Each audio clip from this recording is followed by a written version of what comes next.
Hey everyone, welcome to session 124 of the Behavioral Observations podcast. Today's episode is a really important one, very timely with what's been going on over the last several weeks. You know, the killing of George Floyd and others by police officers has obviously caused some considerable reflection on how policing occurs in the United States. And we talked about this topic actually back in session 73 in my interview with Dr. Amy Smith Wiech. And if you're interested in this topic, I would suggest going back and checking that one out. But that episode aside, I think many of us in America are trying to come to grips in terms of how these events continue to happen. And it's with this in mind that I'm glad to be joined by Dr. John O'Neill to talk more about this issue. John is the founder and director of research at the Contextual Behavioral Science Institute, where he and his colleagues have published behavior analytic research on many law enforcement-related topics, such as training practices at police academies and the unintentional discharge of firearms. In this conversation, we get into a lot of the difficult topics surrounding police in America. Specifically, we discuss things like racism, gun ownership, de-escalation training, and so much more. While we certainly didn't solve all the problems in our society, I think the interview really highlights just how complex law enforcement is, that there is unfortunately no easy answers to our current predicament. Our conversation was aided by the contribution of questions from the Behavioral Observations membership group. The membership is the podcast, DIY Patreon, if you will, where for small monthly fee members can submit their questions to guests, get early commercial-free video access to these interviews, and participate in occasional Zoom calls with guests. In fact, John has agreed to join us in the next Hangout. So if this topic piques your interest and you'd like to speak to him directly, consider signing up for the program.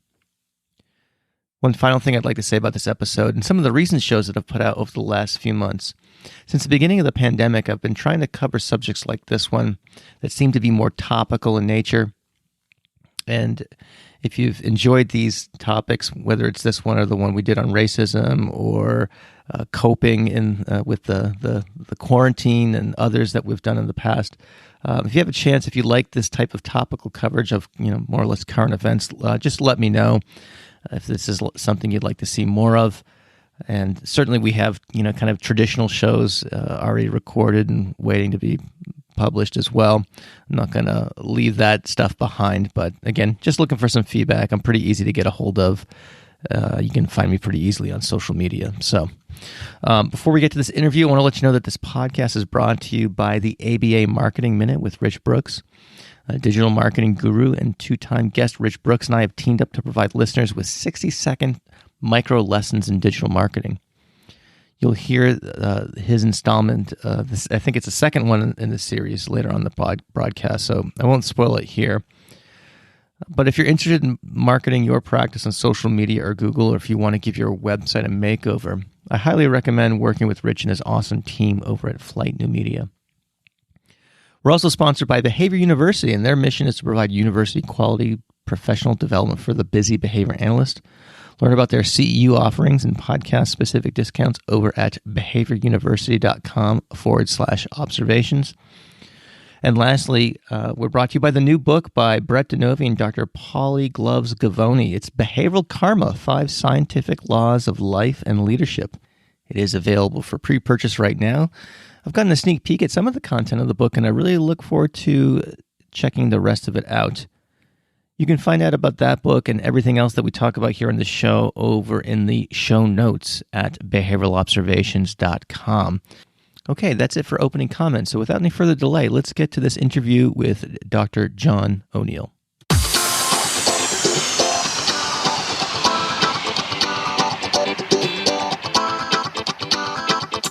Welcome to the Behavioral Observations Podcast, stimulating talk for today's behavior analysts. Now here's your host, Matt Sikoria. Dr. John O'Neill, welcome back to the Behavioral Observations Podcast. We recorded an interview last week and we had to ditch it because of the audio quality and other types of technical snafus. It's the first time it's ever happened in the almost 5 years that I've been podcasting. I guess I was due. John, thank you for being flexible and thank you for being willing to come back. And so having said all that, welcome to the program. Thank you. Thanks for having me. It's we'll just count that other one as a pilot podcast. That's right. Yeah. Well, some the basement tapes, as it were. So anyway, one of the things that led me to want to chat with you is I heard your interview with my friends over at ABA Inside Track with some of the research you've done on police training. As we know, everything law enforcement in the news today, and we'll get into that in more detail in just a few minutes. So you have a unique, I guess, role in behavior analysis as being one of the few of us. A lot of people are kind of speculating about, what what police should and shouldn't do, what funding is and isn't, and things like that. You've actually done work with police, whereas many of us are myself included, are playing kind of amateur criminologist. So again, you have kind of a unique perspective here that I definitely want the audience to hear about. But before we get to that, I'd like you to kind of just briefly talk about how you got into behavior analysis and how you got into this, fairly unique application of behavior analysis. Yeah, so I started out in South Florida, University of South Florida, St. Pete's. Was studying general psychology there and got interested in multiple different areas of psychology. A couple of classes really stood out, though, that were taught by Mark Durand. One was abnormal psych and the other was autism studies. So those two courses got me really interested in the behavioral side of psychology, and I ended up going to the master's program at USF Tampa, where I studied with Dr. Tim Weil and all the other professors at the program, obviously. Hey, John. Yeah. Did you, as an undergrad, did you know the legend status of Mark Durand at the time in which you were taking those classes? That has to be.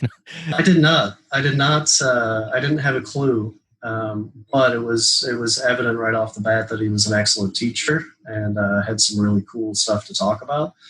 And actually, anecdotally, I remember him talking about, and this blew my mind as an undergrad psychologist or psychology student. He talked about how he could identify a child diagnosed with autism at a baseball game. He was just talking about, because he knew all of the signs and characteristics and all that stuff.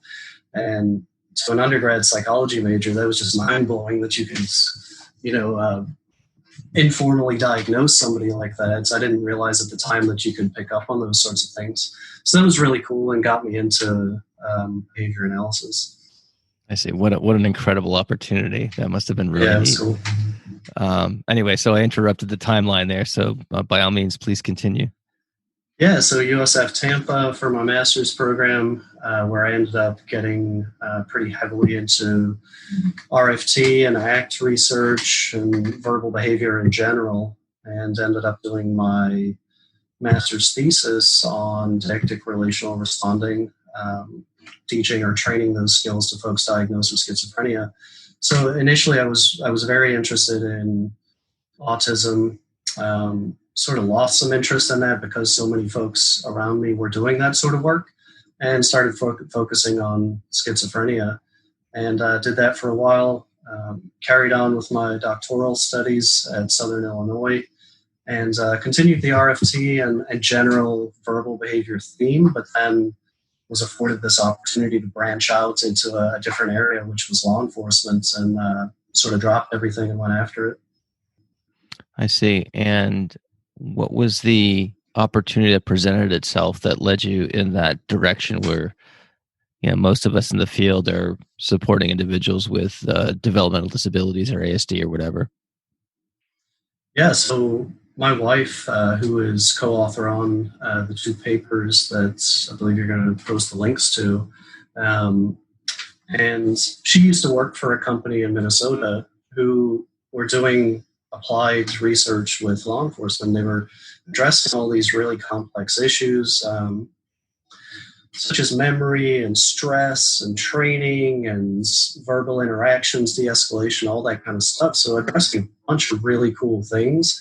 But they didn't have behavior analysts or anyone even really of a behavioral mindset on the team. So Don and I always talked about the potential for us to maybe possibly break into this field at some point, and we decided to propose to the company that they hire us as a team of behavior analysts who would head up their research program.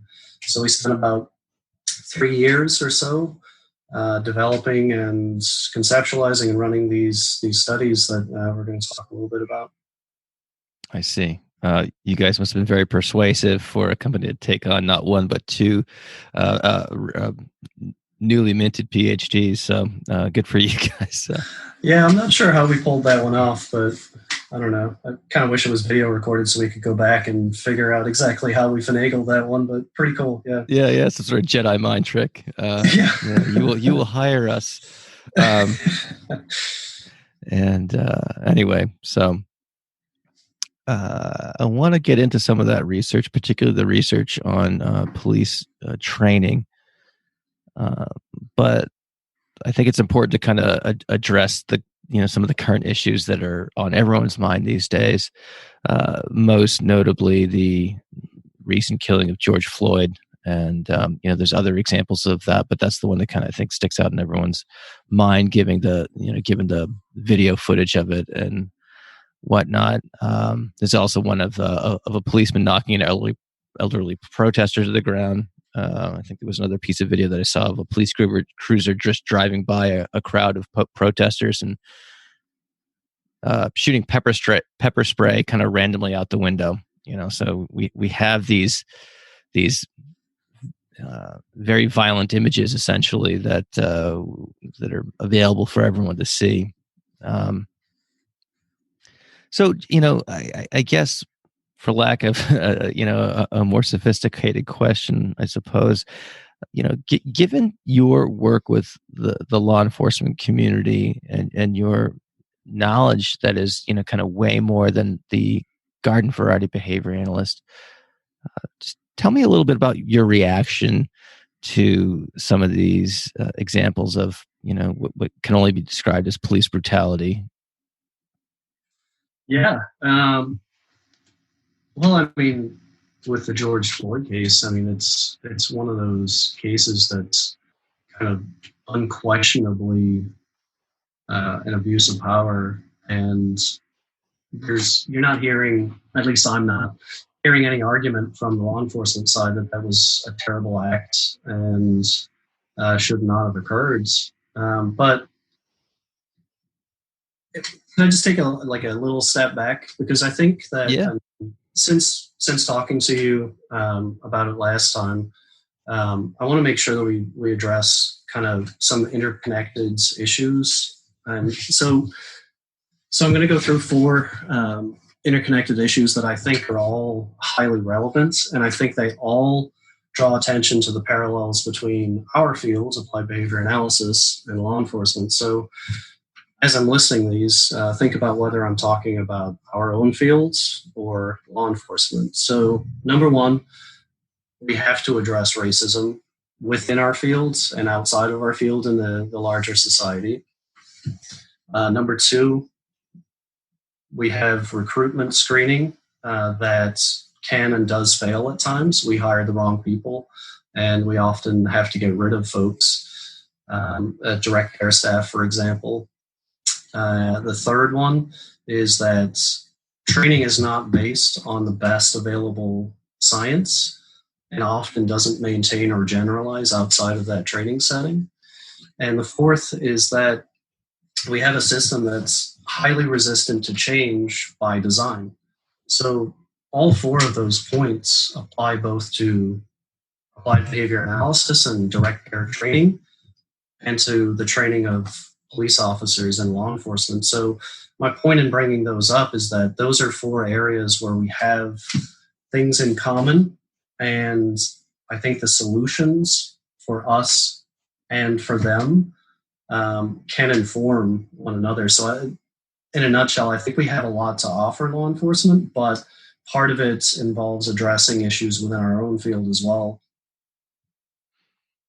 I see. Yeah, that's a really great point, and I think you could probably map those 4 points onto many many other professions as well. I spend a lot of time in the public ed, and I would say that this is probably very similar, certainly in terms of the issues that confront that occupation as well. So, thanks for taking a step back and walking us through that. Yeah, I think in particular the training piece is somewhere that we struggle as a field to train direct care staff and set them up to have the skills that maintain and generalize. And they see a lot of the same issues in the policing world. So I think we have a smaller kind of microcosm to work in that's more manageable than what they do.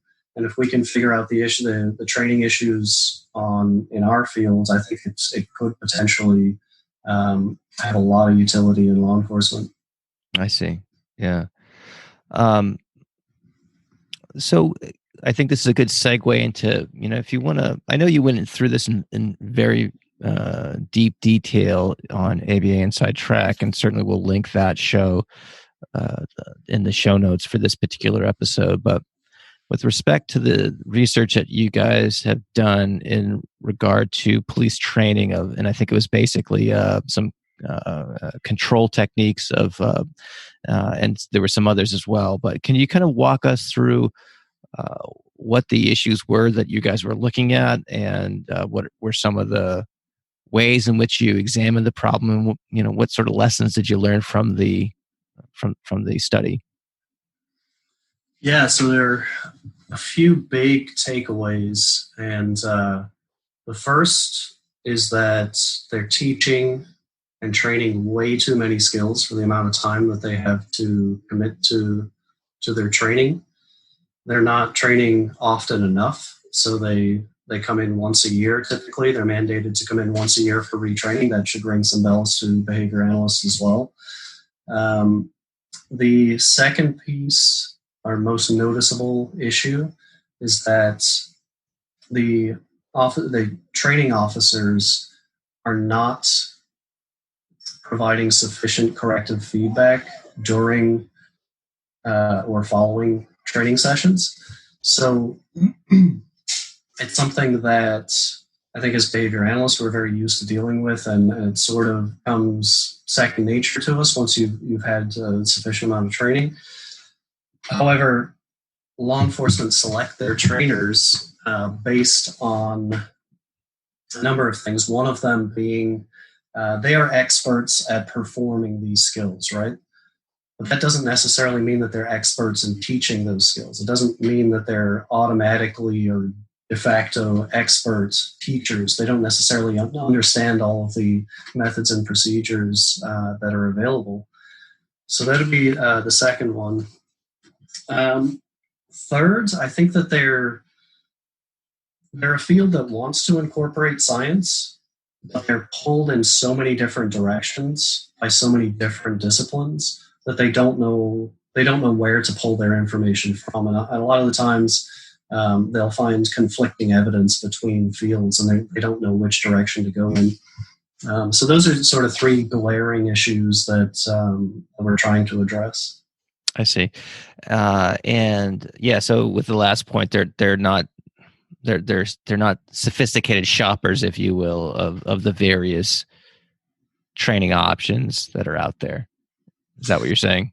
Yeah, absolutely. And they're, at least the officers that I have interacted with and communicated with, they are completely unaware of behavior analysis as a field of science. Yeah. I mean, I don't think that surprises anyone listening to this right now. It still surprises me every time I hear it. I think as a field, I mean, I'm sure you've heard this from many other guests too. We need to do a much better job of disseminating what we have to offer. Today I'm going to share with you how to generate more leads online in just 1 minute. My name is Rich Brooks, and I've been helping therapists and businesses generate more business from their websites for over 20 years. Start by not talking about yourself, your experience, or your diplomas. People arrive at your website tuned into WIIFM. What's in it for me? Address their fears and concerns, whether they're parents who just discovered their child was diagnosed, or a healthcare provider who wants to refer patients your way. Use everyday language to put your guest at ease. Use professionally taken photos of you and your team so they get to know, like, and trust you. Add an easy call to action at the bottom of every page, such as, click here for a free private consultation to see if we're a good fit for your child. That leads to a contact or intake form. And make sure your phone number is at the top of every single page. I couldn't include everything I wanted to share in just 1 minute, so for more advice on generating leads from your site, visit takeflight.com/ABA minute. So you found that they were, training too many things, training not, frequently enough, and being exposed to a kind of a shotgun approach or a cornucopia of different kind of training options and possibilities, some of which, perhaps many of which are less effective than certainly what we have to offer. And I know you guys did some manipulations in terms of trying to get the training to be more efficient. Do you want to talk a little bit about how you guys set that up? Yeah, sure. So we went in looking to observe and gather data about the general state of their training. How effective is it? What does the maintenance and generalization look like, if it's there at all? And in the process, we were able to run 3 different studies, one of which we provided feedback to the instructors and to the classes of cadets on their performance. So a very simple 1-hour sort of instructional crash course on behavioral principles is essentially what it came down to. And even that little 1-hour piece for the trainers and cadets did have a substantial impact on the performance of the overall group of cadets in performing the skills, and also on the trainer's behavior during subsequent training sessions. So they were providing more of the corrective feedback that we were asking them to than they had done previously. I see. And what were some of the procedures that they were trained that you guys looked at? I know there were a handful of them, but can you just mention a couple of them? Yeah. Yeah, so in law enforcement, they typically do a training for a skill in about a 1-hour block. So they address the skill in group format, which doesn't really jive very well with behavior analytic procedures or in running research. You don't typically want to teach a group as a group. You want to be able to address individuals, but they always do their trainings in rather large groups of anywhere from 20 to 50 cadets all at the same time. So that presents a lot of challenges for physical skills training in particular. So they'll either do what they call a block or silo training, and that will consist of a 1-hour block for a specific physical skill, and then they'll move on. They may or may not come back to that during the rest of the academy, but a lot of the times they won't. They'll include, sometimes some academies will include spaced training sessions, so they might have booster sessions. We addressed that in our second study. And they'll also include scenario-based training, so they'll take that skill and do their best to create a scenario that's as close to the real-life context as possible, but they run into the same issues that we run into in training. You don't want to make it so lifelike that people are getting injured and can no longer work, and you lose recruits to attrition. So you can only go so far, and at least with the technology that we have, you can only go so far in making it a lifelike context. So there are issues there as well. I see. And with some of the procedures that involve, physical control over a suspect, are you aware of any part of the existing curricula that you guys observe that would speak to some of the challenges or the issue? Is, I'm just going back to the video of the George Floyd killing, where you have what I can only imagine is either an unauthorized technique or a severely misapplied technique, and you have all the other calls for assistance and the statements of distress from Mr. Floyd, and then you've got three other officers standing around, not intervening given those circumstances. Yeah. So I'm wondering, are there, and I think anyone who's gone through any kind of physical management curricula and behavior analysis, and at least I know I have, this has been a part of, the training that I've received, and I've been through various curricula of the whole notion of tapping someone out who's getting, to the point of engaging in dangerous behaviors. Is there any aspect of that you observed or learned about or anything like that in your interactions with the police in the academy context? Yeah, they do train for those safety checks, and presumably, not presumably, those other officers were there to monitor and help with the situation. So, I mean, there are two issues, at least two issues that really bother me. Outside of, obviously, George Floyd was killed. The officer who killed Mr. Floyd, his lack of concern and lack of attendance to Mr. Floyd as he was dying and calling out for his mother is really concerning. That his calling out was at no point sufficient to draw that officer's attention to the fact that he was dying. The other piece that's really concerning is the backup officers or supporting officers who, to my knowledge, sort of just stood around and made sure that there weren't other threats in the area that they had to worry about when they should have been actively checking on Mr. Floyd to see what his vitals were like and so forth. I think with the supporting officers, I think they froze and they didn't know what to do. But again, I don't pretend to be an expert on this particular case. I just have knowledge about what they should have done in a situation like that, typically speaking, based on my knowledge from academy training. And it just looked like a complete breakdown of anything they learned in training. Yeah. Yeah. It's just unspeakable. It's tragic. It's all those things. To your knowledge, what training is provided relative to things that might be upstream of a physical altercation? And I'm thinking of things like de-escalation, kind of verbal tactics, and certainly, the mitigating racial biases and things like that. Are you aware of what training officers receive for that sort of thing? And can you describe that a little bit? Yeah, so they definitely receive what's commonly called de-escalation training, which is essentially verbal interactions, a lot of it. So they do receive training in that, and it's often based on a more military style verbal interaction where you need to demonstrate that the officer is in charge of the situation, essentially, and maintain control of the situation.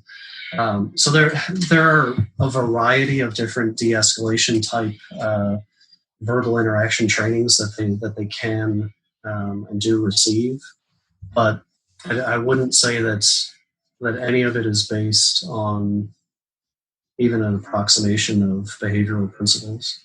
I see.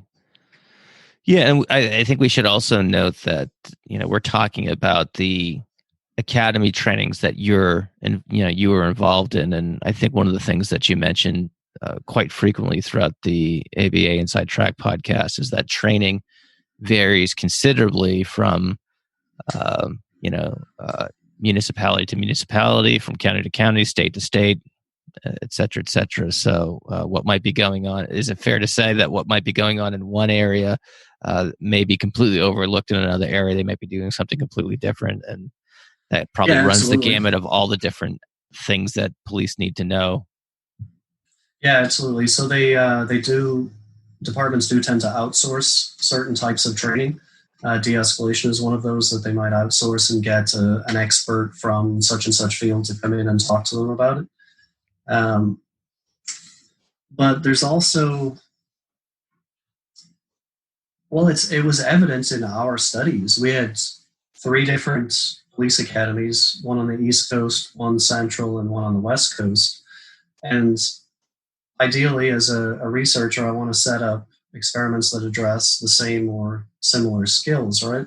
And we had a very difficult time addressing the same skills at 3 different departments across the US. So even our studies are an example of just how much variation there is across different academies, because you've got town, city, and state facilities, training facilities, and those are all different.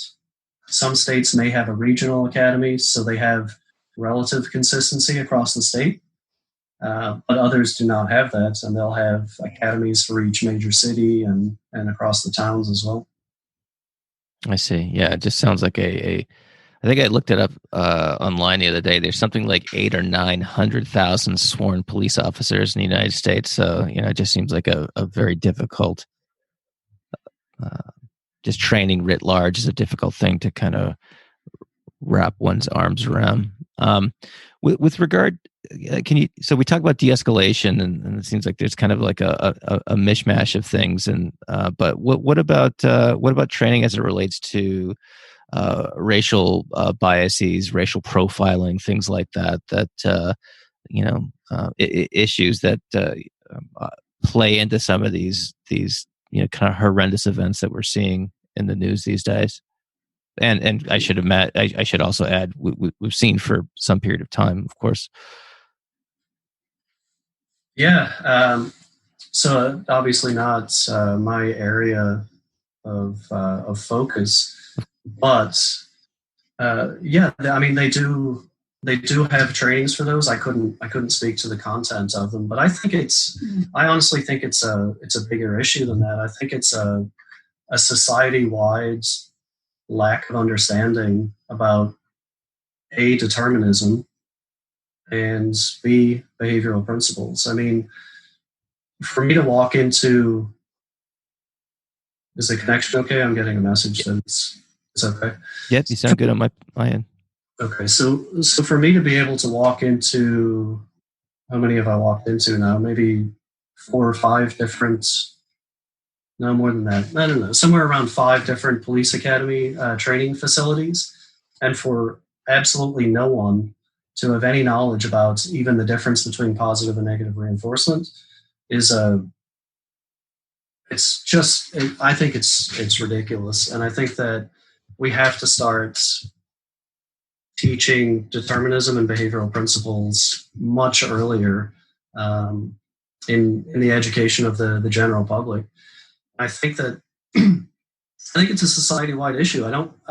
It is absolutely an issue for law enforcement, but I also think it's a society-wide issue that we can, as behavior analysts, I think the best thing that we can do to help to address it is getting this idea of determinism out there, and the idea that people are affected by their environment, the environment that they grow up in, and that's going to have long-lasting effects on the way they turn out as a human being for the rest of their life. So I also think that impoverished or historically impoverished communities needs additional resources. They need to be able to somehow catch up with the rest of the more affluent communities, or at least be brought back on par.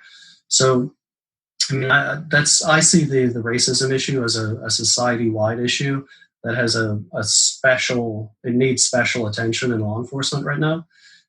But we have to keep in mind that law enforcement officers come from the general public. When they clock out, they're just every other person walking down the roads. And if we can get all of those would-be officers some basic education on things like determinism and behavioral principles earlier in their life, maybe that has some long-standing effect on how they go about their lives. Are you in need of continuing education? Well, Behavior University is a BACB approved continuing ed provider, and their mission is to provide university quality courses in ABA for new and experienced professionals alike. Their live webinars generally have a limited number of attendees so that the learning experience is highly interactive. And if you can't make the live events, these webinars are recorded and available in Behavior University's CEU library for later viewing. Behavior University also has a 40-hour RBT training. This self-paced course uses a combination of visual presentation, audio lectures, and live video models to teach all areas of the RBT task list. The course is accessible anytime and from anywhere. So if you'd like to learn more, head on over to behavioruniversity.com/observations, where you'll find a 10% discount for podcast listeners. Again, that's behavioruniversity.com/observations, and thanks for checking them out. I want to get into some questions I got from the Behavioral Observations membership group. I threw a call for questions out to them. I want to start with this one from Jenna. It's very long. I'm going to try to abridge it a little bit as I'm reading it, but it's such a spot-on question. I might just read it in its entirety, so just kind of bear with me. All right, so she writes, with recent events, I have done a considerable amount of thinking regarding racism, starting with my own biases and thinking of those of the police. Thinking about relational frame theory and how to address racist relational frames that exist in all of our learning histories. For example, if I'm walking alone at night and I see a black man, there are a ton of different relations I may make or feelings that might come up for me. I know that these are my own biases, and I've been practicing acknowledging these thoughts and feelings, distancing myself from them, and taking committed action to educate myself and advocate for Black lives. That being said, an armed police officer may have similar thoughts and feelings come up in a similar situation, leading them to engage in behavior which threatens the life or well-being of that person. My question for Dr. O'Neill: given his experience with police training and contextual behavioral science, does he believe there is a future for the use of ACT as a strategy to address systemic racism across general populations and police? Could the use of the 6 areas of ACT help officers begin to acknowledge their biased thoughts and feelings in order to engage in behaviors that move them in the direction of their values? What do you think about that? Yeah, I think it's a great question. And Jenna, right? So thank you. Thank you to Jenna for the thoughtful question and for her own self-reflection as well. I mean, I think we all need to do more of that, looking at ourselves first instead of pointing fingers first. So yeah, absolutely. A lot of my training is in verbal behavior, and I absolutely think there's a place for both RFT and ACT as well as verbal behavior in general. I don't think we have the protocols ready. I don't think we have police-specific protocols that are going to work for the particular context that they work in, but I do think that things like diffusion and self as context, committed action, identifying values, those are all things that are going to be very useful in law enforcement if we can formulate them so that they're attractive and adopted by law enforcement. So values in particular, because law enforcement has a set of values, and that is to protect and serve their community. So using ACT or the Hexaflex model to help officers identify their values and whether or not their own life values are in line with the profession that they're in, and then helping them identify behaviors, committed action that they can work toward on a daily basis. I also think that mindfulness-based therapies could potentially have a lot of benefit for a profession that is fraught with high levels of stress, PTSD, and situations that most human beings don't come in contact with their whole lives. These folks are running into situations that are potentially life and death on a daily basis. Yeah. So, short answer, absolutely. I think we can get there, and it's going to take some reworking and probably rewording, because the terms that ACT uses are a little fluffy for most folks in law enforcement. Yeah, I think Russ Harris spoke to that when on his first appearance on the podcast of how he kind of restated some of the ACT principles when he did some work with law enforcement. Well, and to that point, it shouldn't matter, right? We should, as behavior analysts, we should be able to, if we use a fluffy term, we should be able to describe and define it and explain exactly what we mean in terms that are digestible by the population that we're working with, right? We don't walk in and start talking to whatever client we're working with. We don't start talking to them in complex behavioral terminology, right? We figure out, or the parents, we figure out ways to explain what we're doing in lay terms. Yep, good point. All right, Amanda writes, I know some of the stuff we covered, but this could be an opportunity to add anything that we didn't get to. I think there's some other a novel piece of this question as well. So Amanda writes, how are police currently trained in the use of force control tactics? Are there data available on the frequency of the utilization of these physical force tactics? Who has oversight of the police department other than internal affairs? And again, drawing on your comparison to our field, she does the same thing. For instance, we have state laws, the Behavior Analysis Certification Board, licensing boards where applicable, insurance companies and things like that. So the different areas of oversight that we have as a field, who provides that oversight to the police departments. And I guess as another question here that's pretty interesting is, are you aware of what other countries might be doing that have lower rates of police shootings and the use of physical force more generally? Yeah, that's a tough one to. Well, the international piece is a tough one to address, because obviously we have different rules and a different way that our society operates compared to some other countries. So some things that they're doing may or may not be manageable in our system. So yeah, it's difficult to compare and contrast across countries. I mean, for example, the UK, they don't even carry firearms. So that's right there. That's going to reduce the number of. Absolutely. It's hard to have a police shooting when they're not armed. Well, and they also don't have the level of community firearms that are out there by law-abiding citizens as well. So it's a different context with different problems. So tough to draw comparisons there. And what was the first part of the question? So who's watching the watchers, I guess? Who has oversight of the police departments? Of course, there's internal affairs that is kind of either vilified or romanticized depending on what the storyline of the police TV drama is about. But that we I would imagine most people's idea of that is as sophisticated as what's available in on television, essentially, which probably has very little bearing with regard to reality.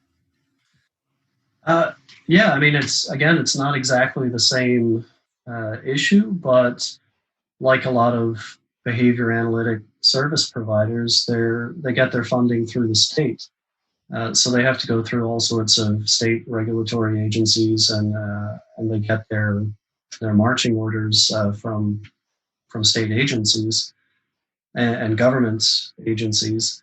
So, there are many checks and balances. I think one of the larger issues is within the system where whistleblowers, if you want to call them that, are.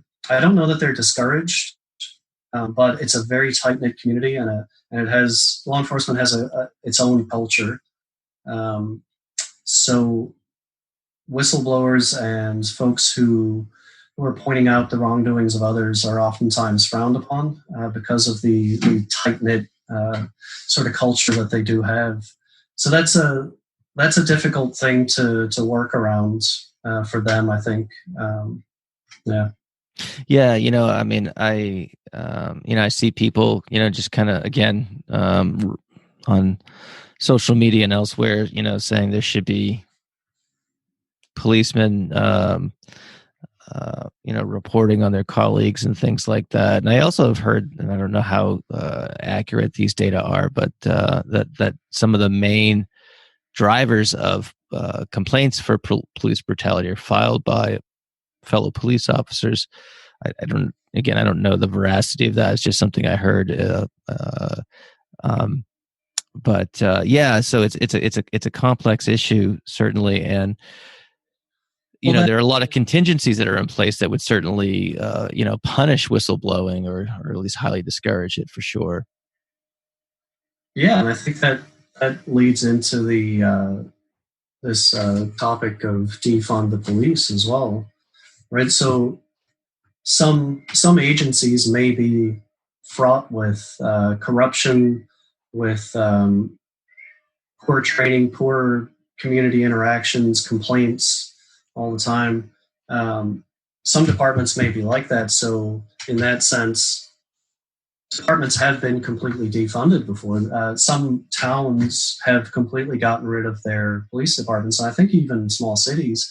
But I think that's usually the case is usually that it's a smaller department where the city or town can afford not to have law enforcement and do it through other means.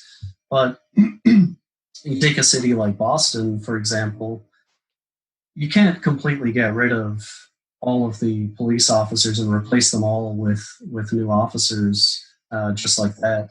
So, and I understand that there are different definitions, and this is where we need to operationally define what defund the police actually means. Are you talking about get rid of the police completely, or are you talking about redesigning and restructuring where the resources go and what the job responsibilities are? But if you're on the first definition, which is get rid of them completely, it's not a manageable approach in large cities. Yeah, I know here in kind of rural New Hampshire, I know that there's been some this one town nearby that I could think of. I think they had like 500 people or something like that. Maybe less than that. Again, this is very rural, and they had one police officer, and then for one reason or another, that police officer left, and they contracted with the state highway patrol, the state police, and I think perhaps the county sheriffs as well to kind of co-patrol that particular town. And so that's an area, in one example, I guess, on a extraordinarily microscopic scale compared to, like, as you said, the Boston Police Department, certainly. And I think we talked about this the last time we chatted too. I read somewhere that the Camden, New Jersey, and I may have the details a little fuzzy here, so bear with me if I'm get some of those incorrect. But I think they ran into a situation many years ago where the whole department was riddled with corruption and or at the very least malfeasance or whatever, and they basically disbanded the entire police department, but started from scratch and started a new one, in its place. So there was not necessarily a vacuum per se of lack of law enforcement. So I think that leads into two other issues that I wanted to talk about as well. So if the idea is to get rid of, we need to scrap this entire department, we need to bring all new people in. Well, if we haven't addressed the systemic racism and other issues in the society at large, we're going to end up in the same spot again, because all of those new officers are going to come from the general public. And as far as I can tell, there are at least three types of people who want to work in law enforcement. So first, you've got the folks who want to protect and serve their community. They feel an obligation to participate and to help out in that way. Two, you've got folks who are attracted to jobs that give them special power over other individuals. And 3, you've got folks who just need a job. You don't want those last 2. You want those first ones, right? You want those people who come into the job with a desire to protect and serve. And we want to try and reduce to the best of our ability the amount of people that we get who are just there for a job, don't really care, aren't really into keeping their training up and being as good as they possibly can be. And we certainly don't want those folks who are looking for some sort of special power and control over their fellow citizens. So the question is, how do we recruit folks, or how do we do a better job of recruiting appropriate individuals for the job? And again, I think it comes down to a larger societal issue that if we don't address that at the core, then law enforcement tends to be a reflection of that in some respect. Yeah. Are you aware of any screening based off of like psychometric tests and things like that police have to go through in order to be eligible to serve? Yeah, they do. They get their psychological screening assessments before they're allowed to be on the job. So that helps to weed out some folks. And then from what I understand in talking to trainers, the trainers themselves will identify folks who made it through the screening process. And in their years and years of experience, they can tell that this individual doesn't have the right sort of skill set for this type of profession. And they do their best to weed those folks out. I see. Yeah. All right. Couple final questions here for you, John. Sorry, hold on. Could I interrupt really quick? Yeah, please. Yeah. All right. I wanted to just continue with it because I just want to make sure that the listeners know just how ridiculous of a job law enforcement is right now. So a lot of them work, they're paid poorly.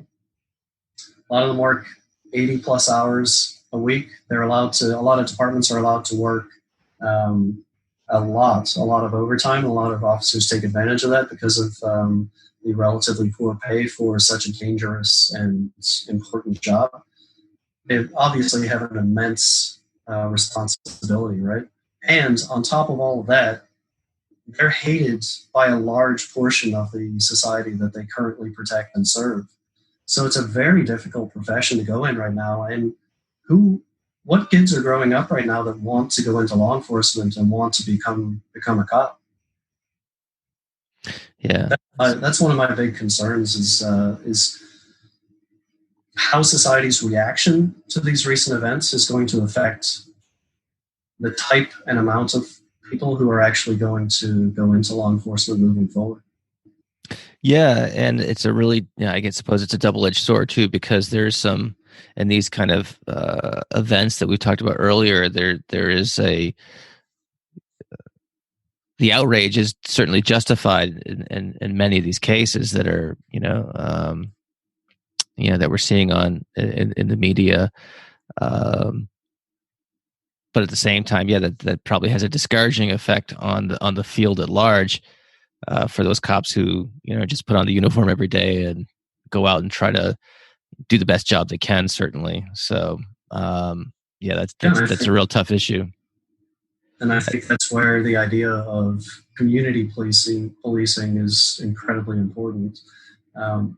These officers need to have relationships with the citizens that they work with. And in doing so, they'll develop an ability to see the other side of to see the perspective of the folks that they're pulling over, giving tickets to, arresting, and all of that. But also, I think it's important for us to be able to identify when officers are overstressed, when they potentially have PTSD.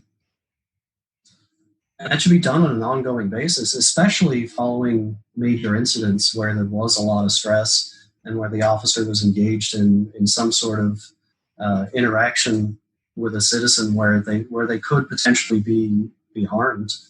I think it's important not to downplay that, just how dangerous the job really is and how stressful it is. Yeah, and the number of you know decisions that need to be made. I think we talked about this the last time, but I think in the task analysis of one of the techniques that you guys were studying, I think there was something like 31 steps or something like that. And that's just one skill.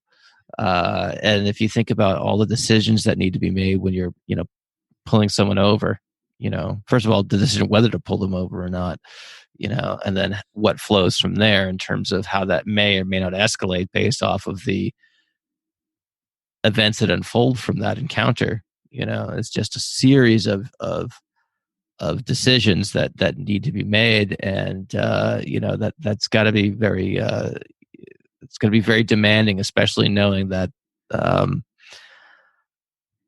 especially in this day and age is going to be there's the potential for instant replay and things like that, with cameras and whatnot. I'm not saying that's a bad thing. It's a good thing to have, perhaps to have that as something that gives someone pause. But again, just the enormity of the different events that can unfold when you pull someone over, you have an encounter on the street and things like that. So, yeah, very, very challenging job for sure. Yeah, and I think it's discouraging to see so many BCBAs having a response that's sort of akin to when a parent shows up with their child who has some severe problem behavior, and they just fix this. You need to fix this. Take care of this issue for me. And as a behavior analyst, you know that it's going to take time. It's not going to be fixed right now. This is a very complex issue, and it's going to take some time to figure it out, figure out what the best approach is, and then implement that approach. So, yeah, hopefully this discussion gives people more of an idea of just how complex of an issue we're all dealing with at the moment. Indeed. So let's say that someone's listening to this and they're inspired to do something, and maybe they have some connections to law enforcement through either community relations or familial relations or whatever, or they just are inspired to cold call their police department or what have you. What advice would you have for someone who kind of wants to get into this line of work? Maybe initially not for a job per se, because not everyone's going to be as persuasive or as fortunate as you and your wife, certainly to make that happen. But if there's a behavior analyst out there who wants to use their ABA skills in this particular setting, what advice would you have for someone who wants to start making a difference in this particular area? Well, I found that cold calling, if you want to call it that, is next to impossible to get in the door of a law enforcement academy. So speak to the officers that you know. If you have a family member, just a friend who's an officer or knows some officers, get in contact with whatever officers are available to you and provide them with the behavior analytic literature and say, look, we've done some basic foundational work, which is our research, and we think we have a lot to offer and we're willing to offer, so how can we help? I think that's been the best approach for us, and we've been pretty successful with it. But again, and as I talked about on the ABA Inside Track podcast, it's all about developing relationships and maintaining the communication. If they don't think that you have their and community's best interest in mind, they're not going to open up to you and they're not going to trust you. Right. Good point. So what's next on your research agenda? I would imagine you must be getting contacted quite a bit in terms of your experience in this area. So what irons do you guys have in the fire right now? Yeah, so we're working on getting our fourth study out, which was group analysis, between group analysis of video modeling and the effectiveness of in-person live modeling versus video modeling.